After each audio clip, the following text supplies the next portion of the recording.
We were told 2026 would be the year of the economic rebound. Instead, we are staring at the largest energy disruption in human history. With the Strait of Hormuz effectively closed and Brent crude screaming past $110 a barrel, the global grocery supply emergency isn't a theory anymore. It's happening. I'm going to show you why the traditional safe havens are failing, why the IEA just released 400 million barrels of oil, and the three specific sectors that are actually gaining value while the rest of the market burns.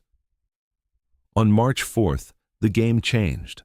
The closure of the Strait of Hormuz didn't just stop oil, it trapped 20% of the world's liquefied natural gas, LNG. Qatar Energy has already declared force majeure. That's legal speak for, we can't fulfill our contracts. This is why European and Asian energy prices just jumped 140%. We aren't just losing fuel for cars, we're losing the feedstocks for fertilizer. If this blockade lasts another 30 days, we aren't talking about expensive gas, we're talking about a global food shortage by harvest season. While the media focuses on the war, the real story is the K-shaped divergence. Logistics giants like Lulu Retail are now airlifting staples because ships can't get through. This has pushed inflation to a projected 6% by June. But here's the kicker. The Federal Reserve just signaled that rate cuts are off the table. Why? Because you can't lower interest rates to fix a supply blockade. This puts a death grip on mortgage-heavy sectors and small businesses, while the big oil windfall tax debate reignites in the UK and US. If you're looking at your portfolio, you need to understand the refinery lack.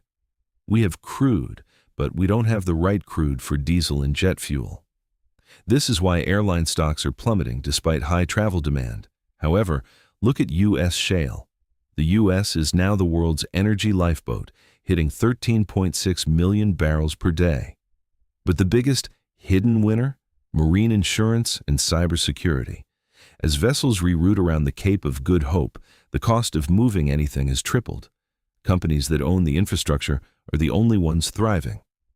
The 2026 energy crisis is a test of resilience.